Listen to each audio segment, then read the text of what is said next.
ውድ ቻናላችን ቤተሰቦች እንኳን ወደ ቻናላችን በደና መጣችሁ።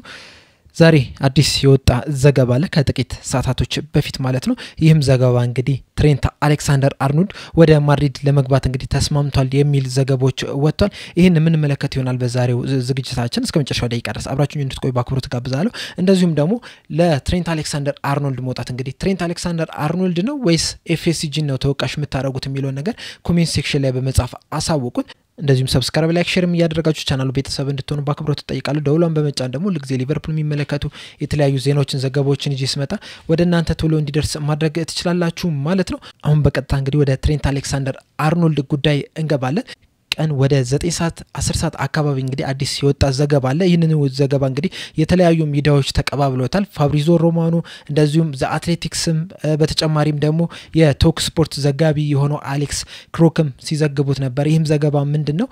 ትሬንት አሌክሳንደር-አርኖልድ ይህ የውድድር ዘመን ሲጠናቀቅ ወደ ሪያል ማድሪድ ይገባል ነው እያሉ ያሉት። በተለይ ፋብሪዞ ሮማኖ ደግሞ ምንድነው ያለው በዚህ ዙሪያ ሪያል ማድሪዶች ለትሬንት አሌክሳንደር-አርኖልድ በዚህ ሳምንት ውስጥ እንግዲህ ኮንትራት ልከውለታል ነው እያለ ያለው። በእህንንም ኮንትራት ደግሞ ትሬንት አሌክሳንደር-አርኖልድና የሱ ካምፖች እንግዲህ እየተመለከቱት ነው ያሉት። በዚህም ኮንትራት ዙሪያ እንግዲህ ይስማማሉ ተብሎ ነው የሚጠበቀውና ኦልሞስት ወደ መጠናቀቅ የቀረበ ነው ብሏል። ባለፈው ሳምንትም እንግዲህ አስ የዘገበውን ነገር ይዤላችሁ መጥቼ ነበር። 99% አልቋል ወደ ሪያል ማድሪድ ይገባል ብለው ነበርና ያንንም የሚደግፍ ነገር ነው ፋብሪዞ ሮማኖ የተናገረው። እንደዚሁም ደግሞ ከሳምንታት በፊት እንግዲህ ማርካም ያወጣው ዘገባ ነበር። ይህም ዘገባም ደግሞ ምንድነው? ትሬንት አሌክሳንደር-አርኖልድ አሁን አይደለም የሚወሰኑ ቆይቷል ወደ ሪያል ማድሪድ ለመግባት ከወሰነ ብሏልና ኦልሞስት ያለቀ ጉዳይ ነው እየተባለ ያለው። እንደውም ቲም ስፖርት ላይ የሚዘገበው አሌክስ ክሮክ በዚህ ዙሪያ ላይ እንግዲህ የዘገበው ምንድነው? ኦልሞስት አልቋል የ5 ዓመት ኮንትራትም ለመፈረምም ተስማምቷል ነው እያለ ያለው። ይህም ስምምነትም እንግዲህ በሳምንት 220,000 ፓውንድ እንዲያገኝ ያደርገዋል ነው እየተባለ ያለው በሪያል ማድሪድ ቆይቶ ማለት ነው። ይህ ገንዘብ እንግዲህ ሊቨርፑሎች ካቀረቡለት ገንዘብ በጣም ያነሰ ነው እየተባለ ያለው። ሊቨርፑሎች እስከ 300,000 ፓውንድ ድረስ በሳምንት አቅርበውለት ነበር ነው እየተባለ ያለው። ነገር ግን በሊቨርፑል ለመቆይ ስላልፈለገ ነው ኮንትራቱን ያልተቀበለው ነው እየተባለ ያለው። ሊቨርፑሎች እንግዲህ እስከመጨረሻው ድረስ እየጣሩ ነበር። ነገር ግን ደግሞ እንደዚህ አይነት መረጃዎችን ስንሰማ ደግሞ ከዚህ በኋላ እንግዲህ ጥረት የሚያደርጉ አይመስልም። እንደውም ያለፉት ጥቂት ቀናቶች እንግዲህ አሰልጣኝ አርነ ስሎት ፍሪምፖንግን አነጋግረውታል እየተባለ ነበር። ይህም እንግዲህ እሱን ካነጋገሩት እንግዲህ ሊቨርፑሎች ትሬንት አሌክሳንደር-አርኖልድ እንግዲህ ለመተካት አስበዋል ማለት ነው። ይህም ማለት እንግዲህ ትሬንት አሌክሳንደር-አርኖልድ ወደ ሪያል ማድሪድ የመግባቱ ነገር እንግዲህ በጣም የሰፋ ያደርጓል። እነዚህን ዘገቦች እንግዲህ ስመለከት አንድ ያስታውሰኝ ነገር ምንድነው? ከዚህ በፊት የሰራሁላችሁ አንድ ፕሮግራም ነበር ሮቢ ፎለር የተናገረው እና እሱም የተናገረው እንግዲህ የምታስታውሱት ከሆነ ምናልባት ሁለቱ ፈርመው ሊሆን ይችላል። ከሶስቱ ተጫዋቾች ሁለቱ ፈርመው ሊሆን ይችላል። አንዱ ስላልፈረመ ግን በይፋ ማውጣት ስላልፈለጉ ነው እስካሁን ድረስ የቆየው ሲል ነበር። ያም ሊሆን ይችላል አንደኛው ምክንያቱም እንግዲህ አንደኛው ስላልፈረመ እሱ ላይ ተጽዕኖ ላለመፍጠር ነው ሲል ነበርና አሁን ላይ እንግዲህ እነዚህ መረጃዎች ስንመለከት ያንን ነገር ነው እንግዲህ ያስታውሰኝ። ምክንያቱም እንግዲህ ሁለቱ የመፈረም ቻንሳቸው በጣም የሰፋ ነው። ቨርጂል ቫን ዳይክም መሐመድ ሳላህም ማለት ነው። ነገር ግን የትሬንት አሌክሳንደር ጉዳይ እንግዲህ በጣም ሲያጠራጥረን ነበር። በርግጥ የሲዝኑ ከተጀመረ በኋላ ራሱ ማለት ነው አንዳንድ ነገሮችን ስንመለከት በተለይ ደግሞ ሪያል ማድሪድ ወደ ዲሴምበር አካባቢ ሲመጣ በእኛ ደግሞ ወደ ታህሳስ አካባቢ እንግዲህ እሱን ለማስፈረም እንግዲህ ሊቨርፑልን ሲያንኳኳ ነበርና ምንም አይነት ምላሽ አልሰጠም ነበር አርኖልድ። ከዛ በፊት እንግዲህ ቨርጂል ቫን ዳይክም መሐመድ ሳላህም እንግዲህ እየወጡ በሊቨርፑል መቆየት እንፈልጋለን ሲሉ ነበር። ትሬንት አሌክሳንደር-አርኖልድ ግን እንደዛ አላደረገም። እንደውም ምንድነው ያደረገው? በመጋረጃው በስተጀርባ እንዲያልቅ ነው የምፈልገው፣ ሁሉ ነገር በጸጥታ እንዲያልቅ ነው የምፈልገው ሲል ነበርና ምናልባትም እንግዲህ እንደዛ ያለበት ምክንያት ሀሳቡ ሌላ ቦታ ስለነበረ ሊሆን ይችላል። ሪያል ማድሪዶች እንግዲህ ትሬንት አሌክሳንደር-አርኖልድን ሲፈልጉት እንግዲህ ይሄ ለመጀመሪያ ጊዜያቸው አይደለም፣ በዚህ አመት አይደለም ብቻ ይፈልጉት እሱን አምናም ሲፈልጉት ነበርና ቆየት ያለ ፍላጎት ነው ያላቸው እሱ ላይና ያንን ነገር እንግዲህ እየተመለከቱ ሊቨርፑሎች እንግዲህ ያንን ኮንትራቱን አለማራዘማቸው የሱ ቲሙ አንዱ ጥፋት ሊሆን ይችላል። እሱም ደግሞ በሊቨርፑል አለመቆየቱ እንግዲህ አንድ ሌላ ጥፋተኛ የሚያደርገው ነገር ሊኖር ይችላል። እዚህ ጋር እንግዲህ በሁለቱ ወገን የሚከፈል ሀሳብ አለ። አንደኛው ሙሉ ለሙሉ ጥፋቱ የአርኖልድ ነው የሚል ነገር አለ። በተለይ ደግሞ ይህ ተጫዋች እንግዲህ ሊቨርፑል ነው የተወለደው፣ ሊቨርፑልን ሲደግፍ ነው ያደገው። ከ2004 ጀምሮ በሊቨርፑል ያደገ ልጅ ነው። ለክለቡ ሲጫወት ያደገ ልጅ ነው። ከልጅነቱ ጀምሮ ነው እንግዲህ ሊቨርፑልን የተቀላቀለውና የረጅም ጊዜ ፍላጎት ነበር በሊቨርፑል ሰክሰስፉል የመሆን እንደዚሁም አምበል የመሆን ፍላጎት ነበር። ጄራርድን ያየ ያደገ ተጫዋች ነውና እንደዚህ ከዚህ በፊትም እንግዲህ በሊቨርፑል ዋንጫ ማሸነፍ በጣም ትልቅ ነገር ነው፣ ትልቅ ትርጉም አለው ሲል ነበር። በተለይ የማንቸስተር ሲቲዎችን የዋንጫ ማንሳት ላይ በተናገረው ንግግር ማለት ነውና ያንን የተናገረ ልጅ እንግዲህ ቀጥታ አሁን ወደ ማድሪድ መሄድ ፈልጋለሁ ማለቱ እንግዲህ የራሱ ተወቃሽ የሚያደርገው ነገር አለ ምክንያቱም ሊቨርፑሎች እንግዲህ ያላቀረቡለት ነገር የለም ነው እየተባለ ያለው 300,000 ፓውንድ ድረስ አቅርበውለታል ይህ ደግሞ ለቀኝ ክንፍ ተከላካይ እንግዲህ በጣም ውድ ነው የሚባለው ለተከላካይ እንዳጠቃላይ እንግዲህ ይህን ያህል ገንዘብ አይከፈላቸውም የትም ብትሄዱ እንግዲህ ከፍተኛ ተከፋይ የሚሆኑት የአማካኝ አጥቂ ወይም ደግሞ አጥቂ ናቸው ብዙ ጊዜ ከፍተኛ ተከፋዮችና ይህ ክፍያ እንግዲህ ቢቀበል ኖሮ እንግዲህ በፕሪሚየር ሊግ ውስጥ ከፍተኛው እንግሊዛዊ ተከፋይ ያደርጋል በተለይ ደግሞ ከፍተኛው የተከላካይ መስመር ተከፋይ ያደርገው ነበር ያንን አልተቀበለም እንግዲህ ከኤፍኤስጂዎች ሌላ ልንጠብቀው የምንችለው ነገር የለም ምክንያቱም እንግዲህ እነሱ ሊያቀርቡለት የሚችሉ ምንድነው ብርና ኮንትራት ነው ሊያቀርቡለት የሚችሉት ከዛ በኋላ ደግሞ የነሱ ሊቨርፑል ምን አይነት ሊቨርፑል ሊሆን ይችላል ቀጣይ ማንን ሊመጣ ይችላል የሚለው ነገር እንግዲህ አምቢሽናቸውን ሊያቀርቡለት ይችላሉ ከዛ ውጪ ግን ምንም ሊያደርጉ አይችልም ይህ ተጫዋች እንግዲህ ከሊቨርፑል መውጣት እፈልጋለሁ እስካለ ድረስ የፈለገውን ያህል ብር ቢመጣለት የሚቆይ አይነት ተጫዋች አይደለምና በዚህ መልኩ እንግዲህ ከዚህ በፊት ሲናገራቸው የነበሩት ነገሮች እንግዲህ ስናመጣቸው ማለት ነው ተወቃሽ እናደርጋለን ሌላኛው ነገር ደግሞ ምን ወቅሰው ደግሞ ክለቡን ነው ምክንያቱም እንግዲህ 2 አመት ሲቀረው ማስፈረም መቻል ነበረባቸው 3 አመት ሲቀረው ማስፈረም መቻል ነበረባቸው ምክንያቱም ሊቨርፑል በጣም ትልቅ ክለብ ነው ወሳኝ ተጫዋችን ማለት ነው እንደዚህ በነፃ እንዲወጣ ማድረግ የለበትም መውጣት ካለበት ራሱ በክፍያ ነው መውጣት ያለበትና እንደዚህ ቦታ እስኪደርስ ድረስ መጠበቃቸው ራሱ ተወቃሽ ያደርጋቸዋል በርግጥ አምናና ዘንድሮ እንግዲህ የተመሰቃቀሉ ነገሮች አሉ አምና ክረምት ላይ ማራዘም ይችሉ ነበር ነገር ግን ሽማርካ የመጣው እንግዲህ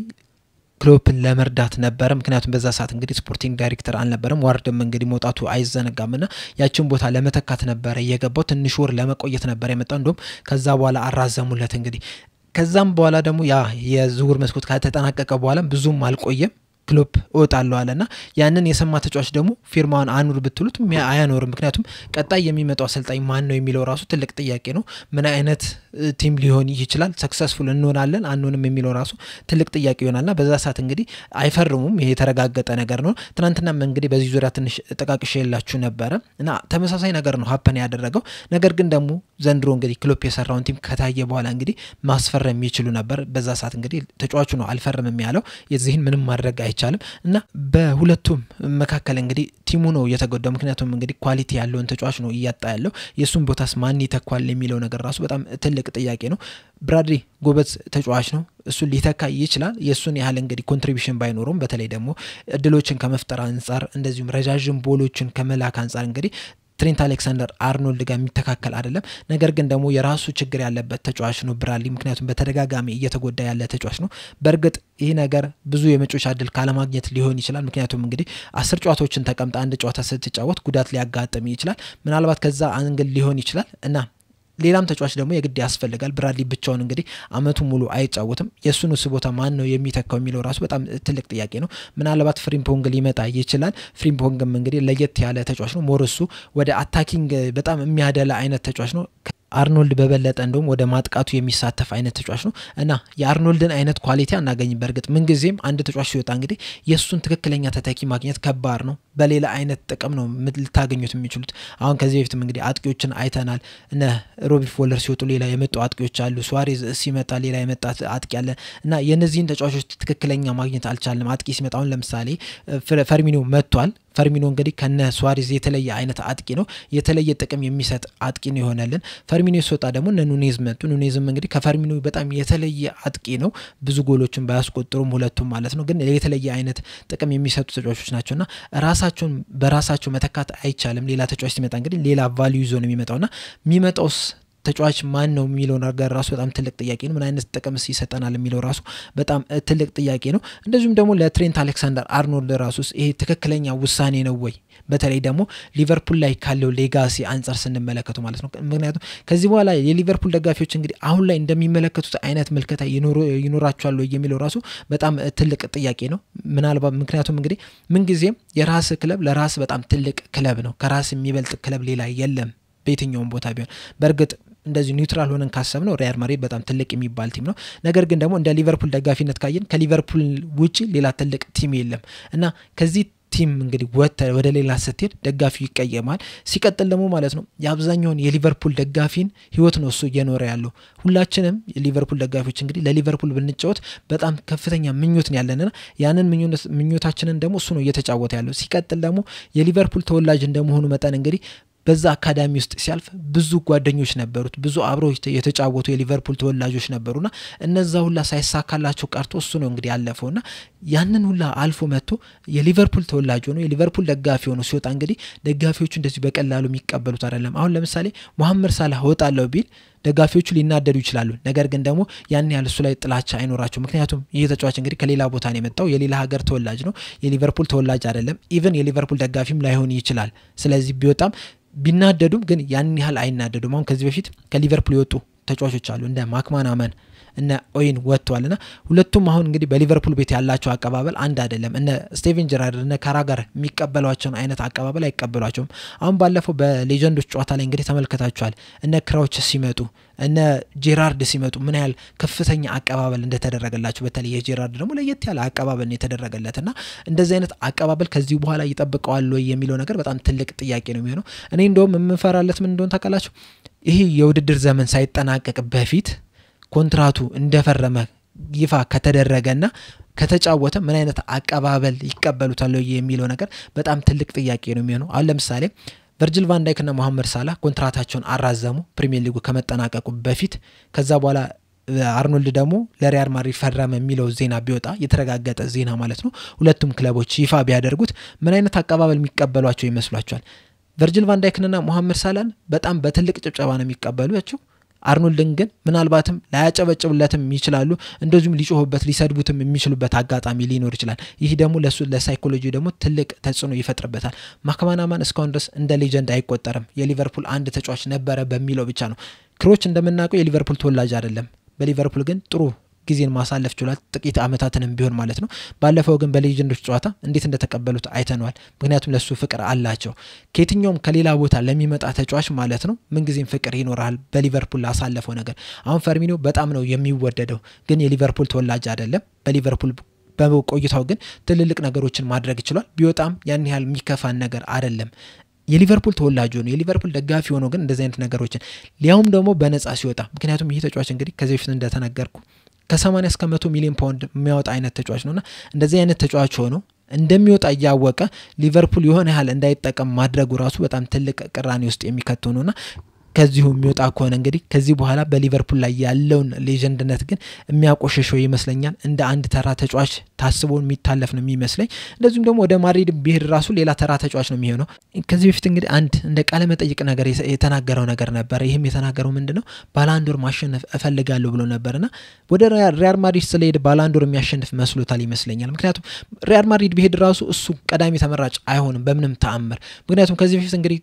ትልልቅ የተከላካይ መስመር ተጫዋቾች ተመልክተናል እኔ እንደውም ማሳውሱ ባላንዶር የበላ አንድ ተከላካይ ተጫዋች ቢኖር የጣሊያኑ ተከላካይ የነበረው ነው ስሙን እረሳውኝ እሱ ነው ባላንዶር የበላው ሌላ ባላንዶር የበላ ተከላካይ እስካሁን ድረስ እኔ ማስታውሱ የለም እኔ ያየሁት የለም አብዛኛው ጊዜ ባላንዶርን የሚያሸንፉት አጥቂ ላይ ያሉ ተጫዋቾች ናቸው ምናልባት ሁለት የተጣሉ ጣለጣለ የተደረጉ ተጫዋቾች አሉ ሞድሪች እና ሮድሪጎ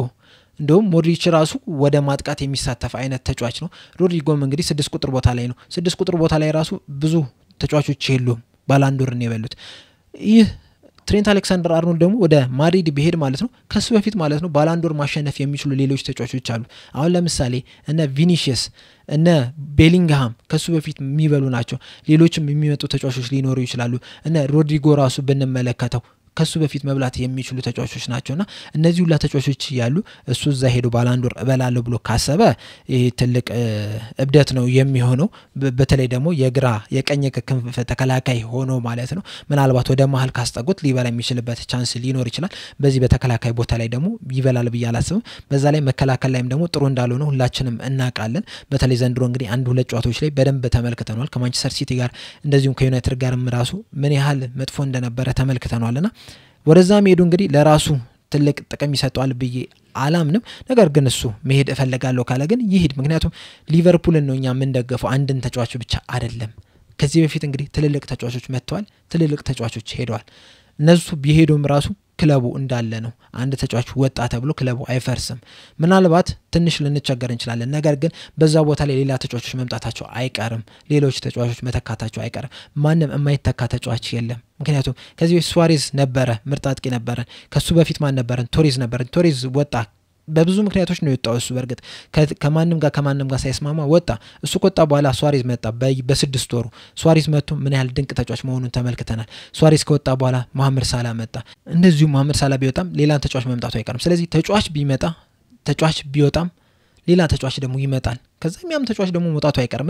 ሁሉ ጊዜ ማለት ነው ክለቡ ነው የሚቀጥለው አንድ ተጫዋች ብቻውን ክለብ አይሰራም በርግጥ አንድ ተጫዋች እንግዲህ ክለቡ ትልቅ ቦታ እንዲደርስ የራሱ የሆነ ድርሻ ሊሰጥ ይችላል ትልቅ ድርሻም ይሁን ትንሽ ድርሻም እንግዲህ የራሳቸው ድርሻ አላቸው አሁን ለምሳሌ ስቲቨን ጄራርድ በቆይታው እንግዲህ ሊቨርፑል ዋንጫዎችን እንዲያሳካ በጣም ከፍተኛ ጥረት ነው ያደረገው በዛው ልክ ደግሞ አንዳንድ ተጫዋቾች ምንም ሳይጫወቱ ራሱ ዋንጫ የበሉ ተጫዋቾች አሉ እና ሁሉም የየራሳቸው ጥቅም ሊኖራቸው ይችላል ነገር ግን ቲሙ ግን መቀጠሉ አይቀርም ትሬንት አሌክሳንደር አርኖልድ ቢወጣ ሌላ ተጫዋች ይመጣል በዛ ተጫዋች እኮ ማን ያውቃል ከዚህ በኋላ እኮ በተከታታይ ዋንጫዎችን እኮ ልንበላ እንችላለን ተከታታይ የሻምፒዮንስ ሊግም የፕሪሚየር ሊግ ዋንጫዎችንም ልንበላ እንችላለን ይሄ ምናውቀው ነገር የለም ነገር ግን በአንድ ተጫዋች ላይ የተመሰረተ ቲም አለመሆኑ ግን ሌላ ተጫዋች እንዲመጣ ያደርጋል ቲሙም ይቀጥላል ስለዚህ በአጠቃላይ ያለኝ አስተያየት ይሄን ይመስላል አርኖልድ ቢቆይ ደስ ይለኝ ነበር ነገር ግን እወጣለሁ ካለ ግን ይውጣ ምንም ማድረግ አይቻልም ክለቡ ወደፊት መቀጠሉ አይቀርም ብዬ ነው ማሰበው ለናንተ አንድ ጥያቄ አለኝ ትሬንት አሌክሳንደር አርኖልድ ከሊቨርፑል መውጣቱ በሊቨርፑል ደጋፊዎች መካከል ያለውን አመለካከት እሱ ላይ ያላቸውን አመለካከት ይቀይራሉ ወይ ብላችሁ ታስባላችሁ ወይ የሚለው ነገር እዚህ ኮሜንት ሴክሽን ላይ በመጻፍ አሳውቁን በቀጣይ በሌላ እስከምንገናኝ ድረስ እዚህ ላይ አበቃው ሰብስክራይብ ላይክ ሼር ማድረግ እንዳትረሱ ቻው